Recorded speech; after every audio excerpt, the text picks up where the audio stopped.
हम सभी कारक में कर्ता कारक और कर्म कारक ये पढ़ चुके हैं। करण कारक हो गया था क्या?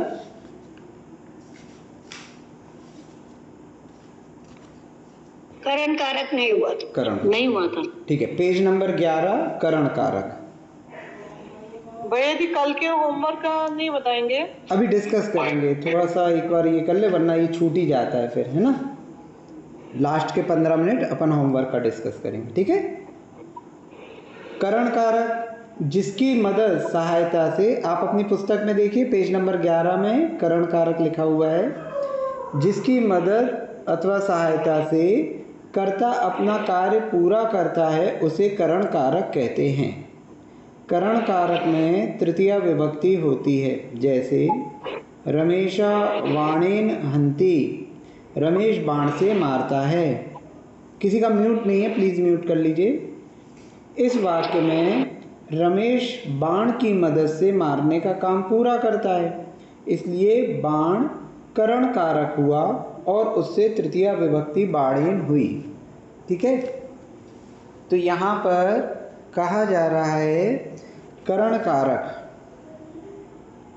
करण कारक किसको कह रहे हैं? ये करण कारक वह है, इसमें तृतीया विभक्ति लगेगी।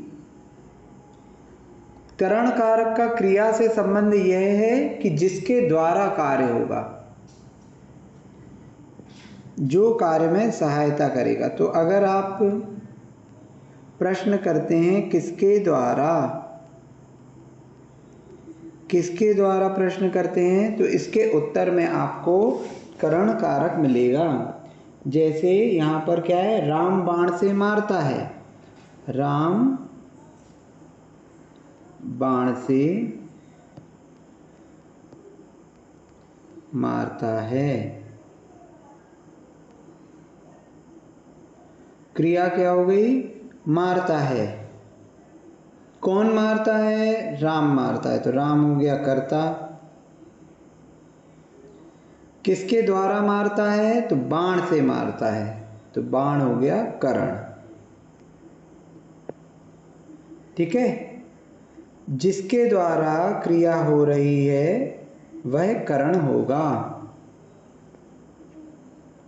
मोहन घड़े से पानी भरता है,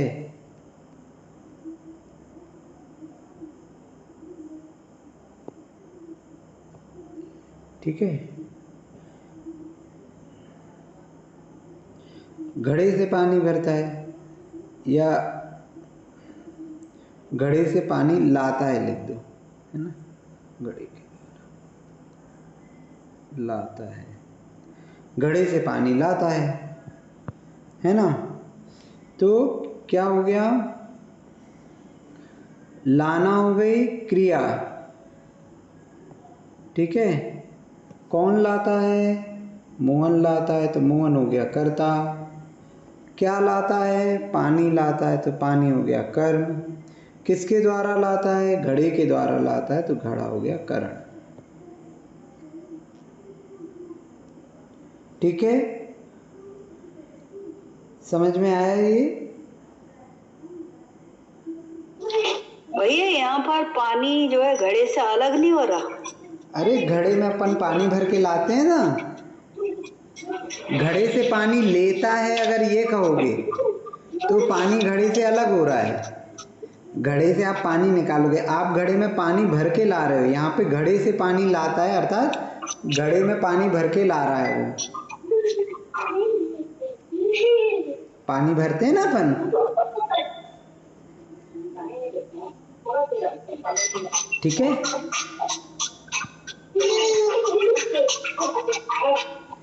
अगर आप यहाँ पे ये बोल देते घड़े से पानी लेता है, पानी लेता है, तो घड़े से पानी अलग होता, तो यही घड़े से यहाँ पर हो जाता अपादान पंचमी विभक्ति, ठीक है ना। उसमें घड़े से पानी अलग हो रहा है। आवाज हाँ, आवाज बहुत कम आ रही है। आवाज़ मेरे को तो आपकी बहुत ज़्यादा आ रही है। आप मतलब उसमें देखो एक बार, बाकी लोगों को भी कम आ रही है क्या? ठीक आ रही है आवाज, ठीक आ रही है भैया, ठीक आ रही है। सही आ रही है भैया, भैया जी। आप एक बार मतलब अपने मोबाइल पे चेक कीजिए, है ना। तो ये क्लियर है। एक और उदाहरण देख लेते हैं। सीता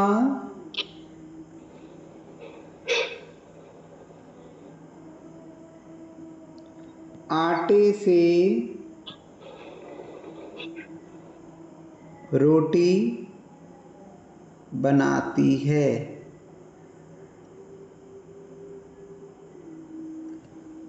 क्रिया क्या हो गई? बनाना हो गई क्रिया। कौन बनाता है? सीता बनाती है, तो सीता हो गई कर्ता। ठीक है। क्या बनाती है? रोटी बनाती है, तो रोटी हो गई कर्म। किसके द्वारा बनाती है? आटे के द्वारा बनाती है, आटे से बनाती है, तो आटा हो गया करण।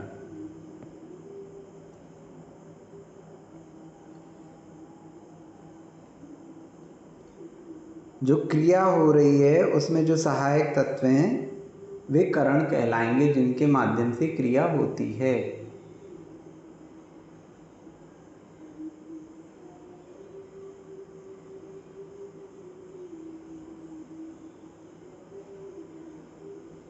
ठीक है।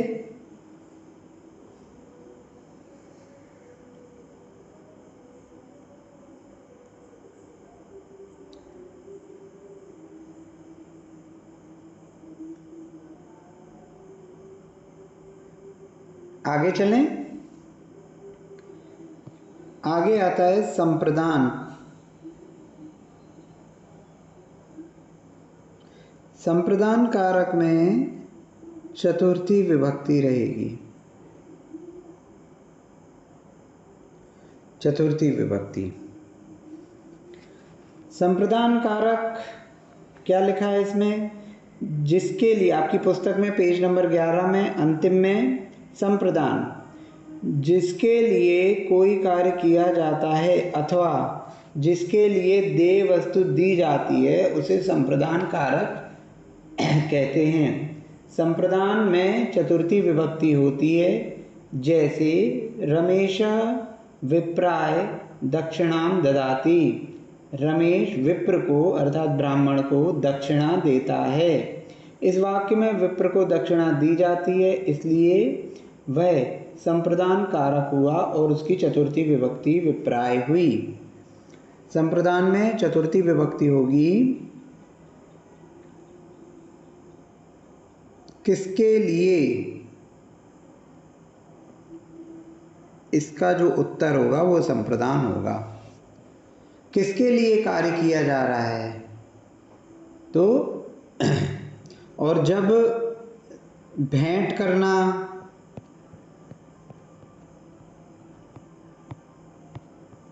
चढ़ाना, देना, इस प्रकार की क्रियाएं होती हैं, तो जिसके लिए भेंट किया जाए, जिसके लिए चढ़ाया जाए या जिसके लिए दिया जाए, उनमें चतुर्थी विभक्ति लगती है, वे संप्रदान कहलाते हैं। जैसे मैं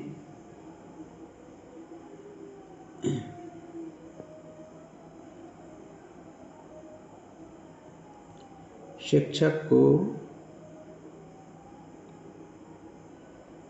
उपहार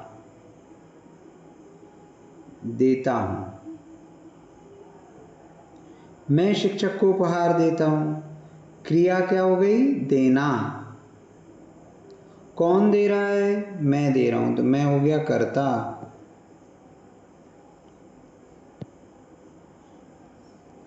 क्या दे रहा है? उपहार दे रहा है, तो उपहार हो गया कर्म। किसके द्वारा दे रहा है? तो करण यहाँ पर नहीं दिया कुछ भी। किसके लिए दे रहा है? तो देने की क्रिया है, तो जिसके लिए दिया जाएगा, जिसको दिया जाएगा, उसमें लग जाएगी चतुर्थी। ये कहलाएगा शिक्षक के लिए दे रहा है, तो शिक्षक को हो जाएगा संप्रदान। हालांकि यहाँ पे को लिखा हुआ है, तो अपन सामान्य से ये देखते हैं कि प्रथमा ने द्वितीया को, द्वितीय विभक्ति के लिए को का प्रयोग होता है, लेकिन यहाँ पे को होने के बावजूद भी यहाँ पर चूंकि देने की क्रिया है, तो देने की क्रिया में जिसको दिया जाता है उसको संप्रदान कहा जाता है, वह संप्रदान कारक होता है, उसमें चतुर्थी विभक्ति लगती है। ठीक है,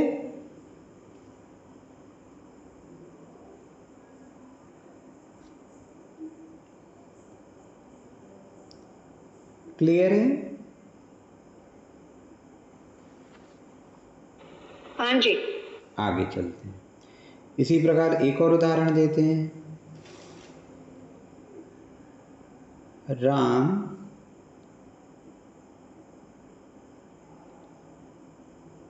सीता के लिए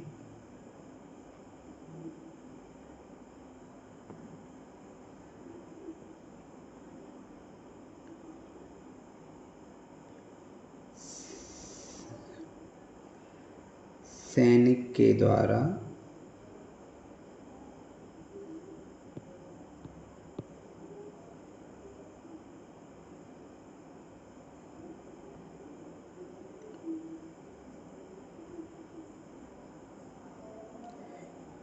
गंधोदक भेजते हैं।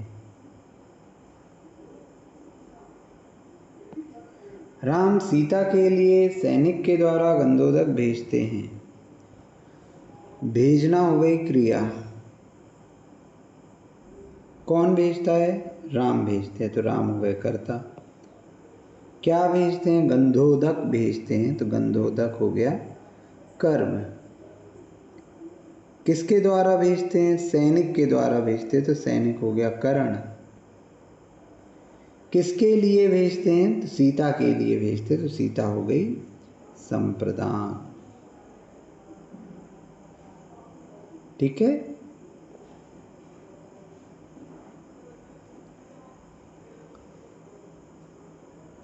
हम सभी जब पूजा करते हैं तो पूजा में हम जिनकी स्थापना किए हुए हैं, जिन भी भगवान की, गुरु की, शास्त्र की, किसी भी चीज़ की पूजा की जा रही है, तो जिनकी पूजा की जा रही है तो हम क्रम से जल, चंदन, अक्षत आदि अष्टद्रव्य भेंट करते हैं, चढ़ाते हैं। तो आप देखेंगे श्री पार्श्वनाथ जिनेन्द्राय अर्घम निर्वपामीति स्वाहा। श्री पार्श्वनाथ जिनेन्द्राय जलम निर्वपामीति, है ना। तो जिनेन्द्राय, मुनीन्द्राय, श्री विद्यासागर मुनीन्द्राय। जब भी आप द्रव्य चढ़ाते हैं तो आप हमेशा चतुर्थी विभक्ति का प्रयोग करते हैं सभी अर्घों में, है ना। आपके जो अष्ट द्रव्य के अर्घ हैं उनमें आप चतुर्थी विभक्ति का प्रयोग करते हैं, श्री विद्यासागर मुनीन्द्राय। ठीक है, फिर आप एक और चतुर्थी विभक्ति का प्रयोग करते हैं। आपने कहा श्री विद्यासागर मुनीन्द्राय जन्म जरा मृत्यु, जन्म जरा मृत्यु विनाशनाय। तो जन्म जरा मृत्यु विनाशनाय, यहाँ विनाशनाय में भी चतुर्थी विभक्ति का प्रयोग हुआ। तो यहाँ विद्यासागर मुनीन्द्राय, ये क्यों चतुर्थी विभक्ति ली? ये इसलिए चतुर्थी विभक्ति ली कि इनको भेंट किया जा रहा है, इनके लिए चढ़ाया जा रहा है ना, उनके चरणों में चढ़ाया जा रहा है। तो क्योंकि आप अर्घ चढ़ा रहे हैं, धूप चढ़ा रहे हैं, जल चढ़ा रहे हैं, जो भी चढ़ा रहे हैं, तो वो चढ़ा रहे हैं, तो इसलिए जिसको चढ़ाया जाता है उसके में चतुर्थी होती है, वो संप्रदान होता है। तो यहाँ पे चतुर्थी इसलिए लगी।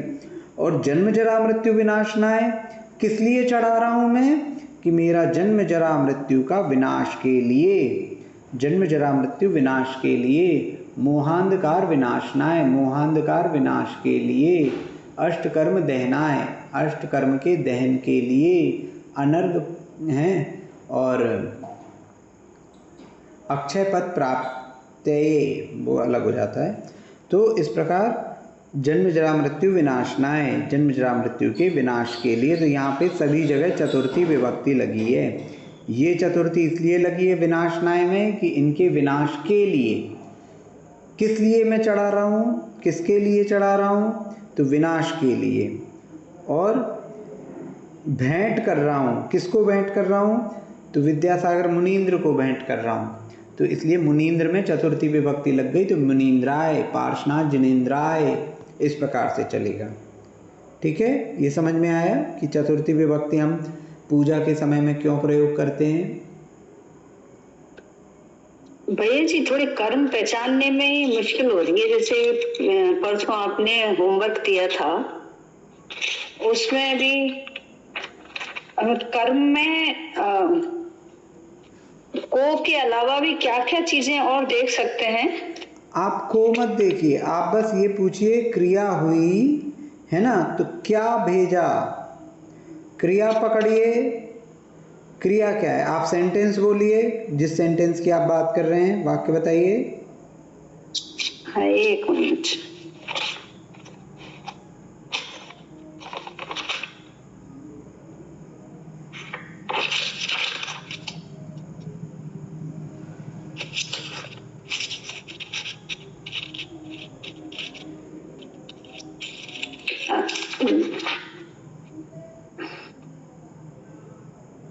किस वाक्य में कंफ्यूजन है आपको? अभी मुझे अभी दिख नहीं रहा है। ठीक है, पेज आप पलट के बाद में ग्रुप में डाल दीजिए। कंटिन्यू करिए, मैं देख लेती हूँ। हाँ, आप ग्रुप में डाल दीजिएगा, ठीक है ना, बाद में मिले तो यहाँ पर ये चतुर्थी विभक्ति का प्रयोग क्लियर हुआ। भैया इसमें जैसे जन्म मंगल मंडिताय, मोक्ष कल्याणक प्राप्ताय, इनका क्या अर्थ होता है? इसमें भी चतुर्थी ये विभक्ति विशेषण होती में है ना आएंगे जब? भैया, नहीं, ये विशेषण में आएंगे। जब आप विशेषण पढ़ेंगे उस समय इनको बताया जाएगा। जो अपन जैसे विधान के या आप पंचकल्याणक आदि के अर्घ चढ़ाते हैं ना, हाँ, वो विशेषण विशेष संबंध है वहां पर, है ना। जैसे आप भक्तामर जी का नानामर संस्तुताय, सकल विघ्न हराय, श्री आदिनाथ जिनेंद्राय, जन्मजरा मृत्यु विनाश, तो ये जो है ये यहाँ पर आदिनाथ भगवान के विशेषण है। तो विशेषण में भी वही विभक्ति लगती है, विशेष विशेषण में एक ही विभक्ति लगती है। ये नियम आगे आएगा। तो अब जैसे क्या होता है कि आप शांतिनाथ भगवान की विशेषता बता रहे हो, शांतिनाथ जिनेंद्राय अर्घम निरपामति स्वाहा, तो सिंपल हो गया। फिर वो शांतिनाथ भगवान की विशेषता क्या है, तो नानामर संस्तुताय, विभिन्न प्रकार के देवों के द्वारा जिनकी स्तुति की जा रही है। सकल विघ्न हराय, जो सकल विश्व विघ्नों को हरते हैं। तो ऐसे करके कई प्रकार से उनकी स्तुति की जाती है। तो अनेक विशेषण लगा के, तो विशेषण में भी फिर वही विभक्ति लगेगी और फिर हम अर्घ चढ़ाते हैं। तो वो विशेष विशेषण संबंध जब आएगा तो वो क्लियर हो जाएगा। जी भैया भी कैसे एक क्वेश्चन चढ़ा रहे हैं? एक जन बोलिए, एक जन तो बोलिए। ये नमस्कार में भी चतुर्थी विभक्ति है और मुनिंद्राय को समर्पित कर रहे हैं, उसमें भी चतुर्थी विभक्ति है। तो क्या दिक्कत है? देखो, भेंट करने के योग में तो जब भी आप किसी को कोई चीज देंगे तो जिसको दिया जा रहा है, जिसको भेंट दी जा रही है, जिसको चढ़ाया जा रहा है, उसमें तो चतुर्थी लगनी ही लगनी है। उसके साथ जिस कार्य के लिए दिया जा रहा है उसमें भी चतुर्थी लगनी है। हम हिंदी में क्या ऐसा नहीं करते?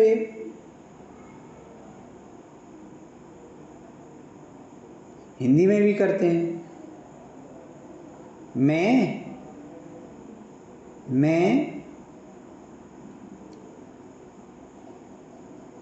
उनकी कृपा पाने के लिए, मैं राजा की कृपा पाने के लिए राजा को श्रीफल भेंट करता हूं। ये सेंटेंस गलत है क्या?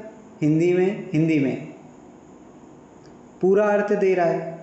अब मेरा प्रयोजन क्या है? राजा की कृपा पाना, और भेंट किसको कर रहा हूं? राजा को। तो भेंट जिसको कर रहा हूं उसके कारण उसमें चतुर्थी लग जाएगी।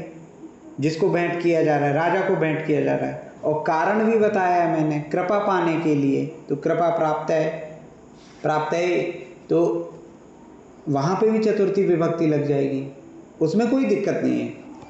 आपकी एक से ज़्यादा विभक्तियां लग सकती हैं, जैसे जैसे आप लोग महाअर्घ चढ़ाते हैं, है ना, महाअर्घ शायद, है ना, महाअर्घ चढ़ाते समय आप क्या बोलते हो? जम्मू द्वीपे, भरत क्षेत्रे, आर्यखंडे, है ना, भारत देशे, फिर जो भी आपका नगर है ना, तो जैसे जबलपुर नामनी नगरे, इस प्रकार से आप बोलते हैं। तो आप ये बताओ, आपने क्या बोला? ये तो आप लोग बोलते ही है ना पूजा में, जम्बू द्वीपे, भरत क्षेत्रे,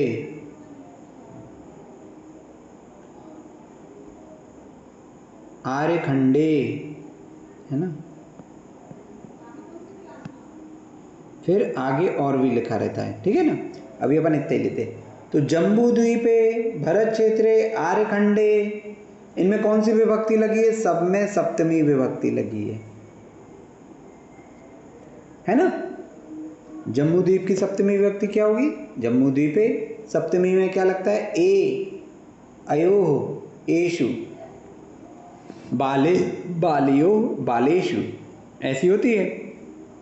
तो जम्बू द्वीपे, भरत क्षेत्रे, आर्यखंडे, जम्बू द्वीप में सप्तमी का क्या आ जाता है? मैं।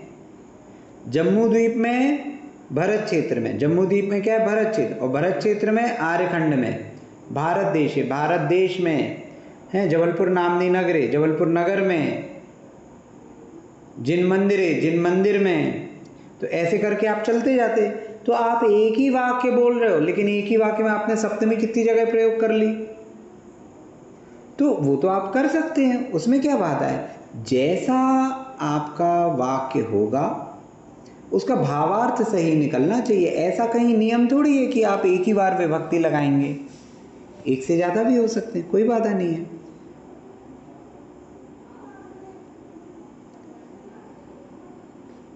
जैसे कोई कार्य आप करते हैं, आपने मकान बनाया, ईंट के द्वारा, जल के द्वारा, मिट्टी के, रेत के द्वारा, लोहे के द्वारा, तो इसमें करण कारक कितने सारे हो गए।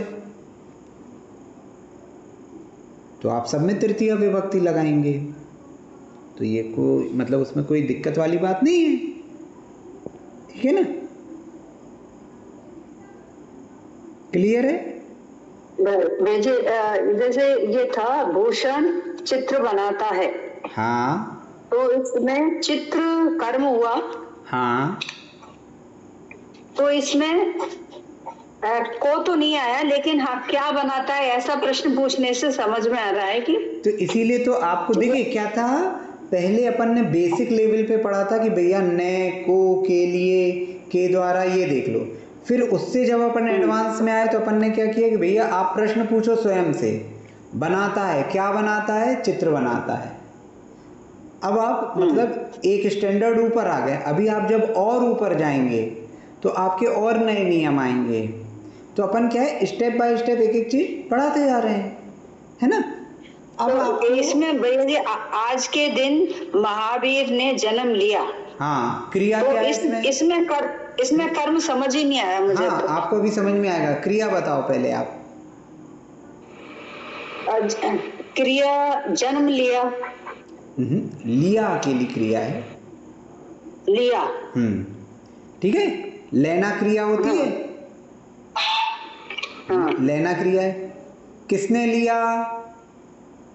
महावीर तो करता हो गए। हाँ, क्या लिया? जन्म। जन्म कर्म हो गया। हाँ, लिखा तो यही है पर मुझे डाउट था। है ना। देखो आप स्वयं से प्रश्न करो, क्रिया निकाल लो, है ना।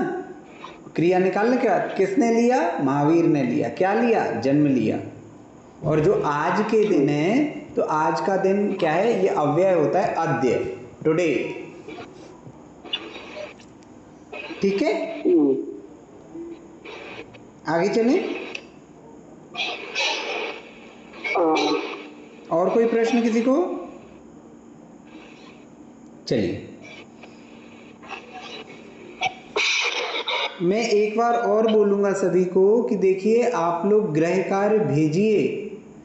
आप यदि गृह कार्य नहीं करेंगे या फिर आप ये सोचेंगे कि भैया हम कर लेंगे इकट्ठे, तो क्या है, आपको स्वयं समझ में नहीं आएगा कि देखिए हो सकता है आपका गृह कार्य पूरा सही हो, लेकिन जब आप करेंगे ना तो कन्फ्यूज़न उत्पन्न होंगे। जैसे अभी दीदी ने कहा कि भैया हमको ये समझ में नहीं आया, तो अब अगर वो गृह कार्य करते ही नहीं करते तो ये कन्फ्यूज़न भी नहीं होता। अब ये कन्फ्यूज़न होगा तो क्या होगा, आपके स्वयं के कंसेप्ट क्लियर होंगे। तो गृह कार्य से एक तो हमारी प्रैक्टिस होएगी और हमको स्वयं समझ में आएगा कि हमको कितना समझ में आया है, उसके अनुसार हमारे प्रश्न होंगे। और ऐसा तो हो नहीं रहा कि आपका गृह कार्य सबके ग्रुप में डाल दिया कि भैया इनके इतने सही हैं, इतने सही हैं, सारी चीज़ें पर्सनल हैं। तो आप जब इतना 1 घंटे का समय निकाल के पढ़ाई कर रहे हैं तो आप गृह कार्य करके उसका कुछ फ़ायदा भी तो हो, वरना क्या होगा कि धीरे धीरे आगे बढ़ते बढ़ते फिर एक दिन समझ में आना बंद हो जाएगा। क्यों? क्योंकि पुराने में आपने रिवीजन नहीं किया, या जहाँ आपको समझ में नहीं आया वहाँ आपने पूछा नहीं और गृह कार्य भी नहीं किया, तो फिर आपकी प्रैक्टिस नहीं हो पाएगी। कई बार हमको देखने में लगता है कि हाँ ये इजी है, हो जाएगा, लेकिन आपको इजी लग रहा है तो भी 2 मिनट का समय निकाल के उसको लिख लीजिए, क्योंकि लिखने के बाद कई बार गलती रह जाती है, छोटी छोटी सी मिस्टेक्स रहती हैं जो हो जाती हैं, जो कि हमें फिर बाद में समझ में आती हैं, है ना। कई बार आप लोगों को भी, जब आप लोगों ने, जिन लोगों ने गृह कार्य भेजा है, जब उनका रिप्लाई जाता है तो आपको ध्यान आता है कि अरे ये छोटी सी चीज़ तो हमने देखी ही नहीं। तो वो छोटी छोटी सी चीज़ें ही मिलके फिर बड़ी चीज़ बनती है। तो अगर आप गृह कार्य नहीं करेंगे ना तो थोड़े दिनों में आपका इंटरेस्ट ख़त्म हो जाएगा और हमको भी समझ में नहीं आएगा कि आपको कितना समझ में आया। जैसे कल अपन ने जो ना और ना वाला प्रकरण है उसको रिवाइज किया था। क्यों किया था? क्योंकि गृह कार्य में बहुत से लोगों का गलत निकला था। अगर गृह कार्य नहीं दिया होता और आप लोगों का गलत नहीं निकला होता तो फिर क्या होता, हम तो यही सोचते पढ़ा दिया और हम आगे बढ़ जाते, और आप लोग भी प्रैक्टिस नहीं करते तो आपको भी लगता कि हमको तो आ रहा है, फिर लेकिन जब करने की बारी आती तो उस समय अपना गलत हो जाता। तो इसलिए गृह कार्य कीजिए। आप लोग सभी प्रौढ़ हैं, सभी अच्छे समझदार हैं, ठीक है भैया जी। इसमें भी एक डाउट था, इसमें वो शर्वत वाला श और ल और सरोता वाला स, हाँ। ये तीनों भी बीच में नहीं आने चाहिए ना? बिल्कुल नहीं आने चाहिए। 18 अक्षर बोले थे अपन ने, हाँ, है ना। तो 5 5 3 15 15 और ये 3 18। इन 18 में से एक भी अगर आ गया तो आपकी तीसरी कंडीशन गलत हो गई। ठीक है ना। Thank you. हाँ। आगे चलते हैं। संप्रदान समझ में आ गया, चतुर्थी विभक्ति का उपयोग। अब अपन चलते हैं अपादान। भैया जी वो संयुक्त अक्षर था, आपने बोला था कि ज्ञानी वाला आप बताना। हाँ कि ज्ञानी का ज्ञा कैसे बनता है? हाँ, देखा आपने। हाँ, धन इया। हाँ, देखो जाधन इया, इसकी एक ट्रिक भी बताता हूँ। जैसे कभी आपको कन्फ्यूज़न हो तो भैया ये कैसे बन रहा है, तो हमने हिंदी का टाइपराइटर खोल लिया, जा, और इस पे फिर यहाँ देखिए ज्ञा बन गया। मैंने जा और यहाँ टाइप किया था तो ये ज्ञा बन गया, ठीक है। अब मान लो आप, कई लोग कहते हैं गा और यहाँ, यदि गा में मैं यहाँ जोड़ूँ तो ये ज्ञा ऐसा बनेगा। इससे आप सारे देख सकते, जैसे का धन श। फिर भैया जी इसको ज्ञान नहीं बोलते, ज्ञान क्यों बोलते हैं उसको? अब वो तो आप बोल रहे हो तो ये अपनी समस्या है। अपन कई चीज़ों का गलत उच्चारण इतना प्रचलन में हो गया है कि मतलब जो सही उच्चारण है वो गलत लगने लगे। आप लगभग देखना सब लोग ज्ञान बोलते हैं, और अगर कोई आपको ज्ञान बोलेगा तो आपको लगेगा ये गलत बोल रहा है। आप लोगों को अगर सुनना तो कभी ध्यान सागर जी पहली बार राजीव गांधी जी के मुंह से सुना था तो हमने कहा इनको हिंदी आती नहीं है, गलत बोल रहे हैं। नहीं, आपको उच्चारण अगर बहुत अच्छे सुनने हो तो चुल्लक श्री ध्यान सागर जी के, आरिका पूर्णमती जी के उच्चारण सुनिएगा। इनके बहुत अच्छे उच्चारण हैं, है ना। ऑडियोज आजकल अवेलेबल रहते हैं, ठीक है ना। तो ज्ञा मिल गया आप लोगों को, भैया ने बताया अभी जा और यहाँ। ये दोनों मिलके बनेगा आपका ज्ञा। ये संयुक्त अक्षर है। भैया जी, हाँ जय जिनेन्द्र। हाँ जय जिनेन्द्र। और आप, हाँ, चौथी कक्षा में आपने दिया था ना वो निम्नलिखित शब्द तृतीय और षष्ठी विभक्ति लिखी है। हाँ उसी पे आ रहा हूँ मैं। तीनों में। हाँ वो मैंने आपके ग्रुप पर भेजा था, वो सही है क्या? आपने ग्रुप पे भेजा है कि मुझे व्यक्तिगत हाँ, भेजा है? व्यक्तिगत ग्रुप पे भेजा है। कब भेजा?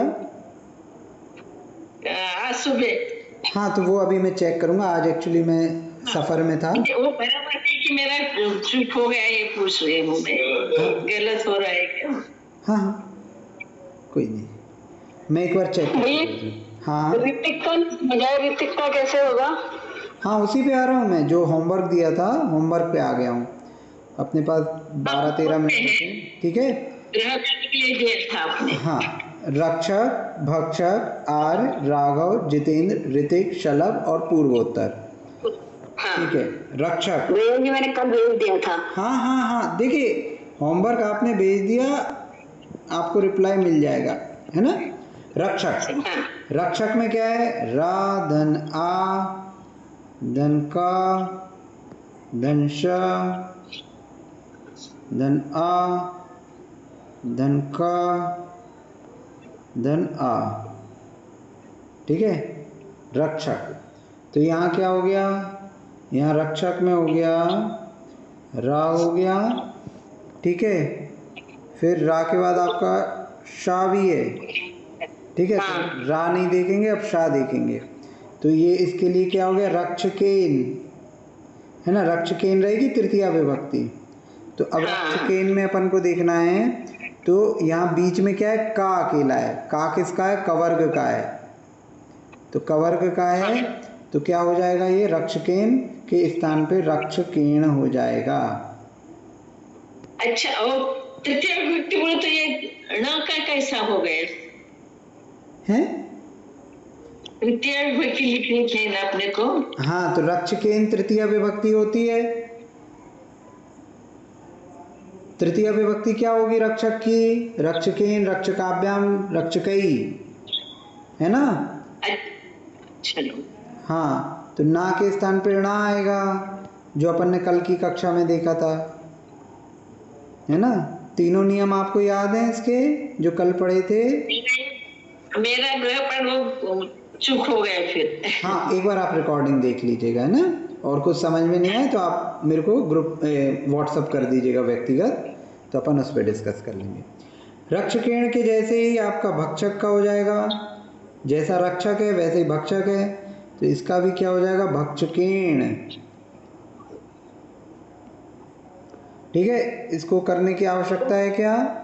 फिर उसके बाद क्या होगा? भक्षकेण में कैसे नहीं बना? नहीं कैसे होगा उसमें? पता चला ऋतिक में कैसे रहेगा? हैं भक्षकेण में? हाँ भक्षकेण का मुझे भी नहीं समझ में आया। भक्षकेण में चेंज होगा, भा आ गया ना। भक्षक की तरह ही होगा ना, रक्षक की तरह ही होगा ना भक्षकेण तो। सुनिए सुनिए, एक मिनट देखिए आप जो भा बोल रहे हैं ना, हाँ एक मिनट हाँ सुनिए, इधर देखिए। भा धन आ धन का धन शा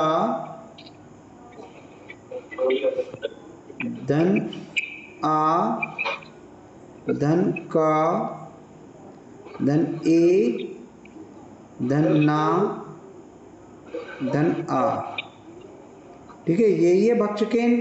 अभी अगर मैं भक्षकेन लिखूं तो, ठीक है।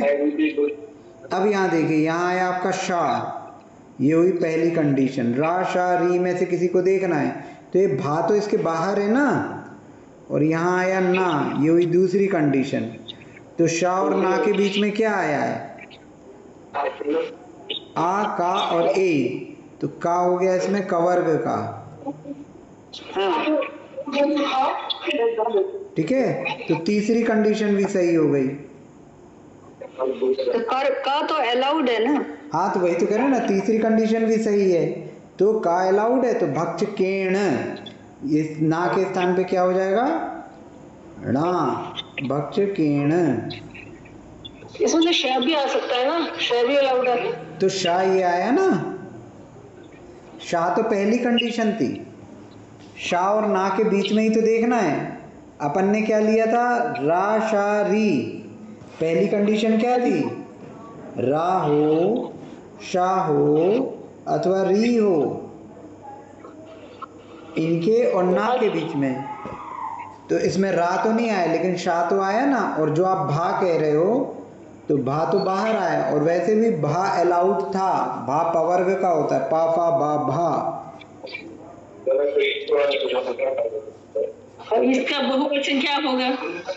रक्षकेण रक्षकाभ्यम, सॉरी भक्षकेण भक्षकाभ्यम भक्षकई। बहुवचन तो कई ही होगा, भक्षकई, है ना। और षष्ठी में क्या हो गया, भक्षकस्य भक्षकयो भक्षकाणाम, भक्षका नाम की जगह पे भक्षकाणाम।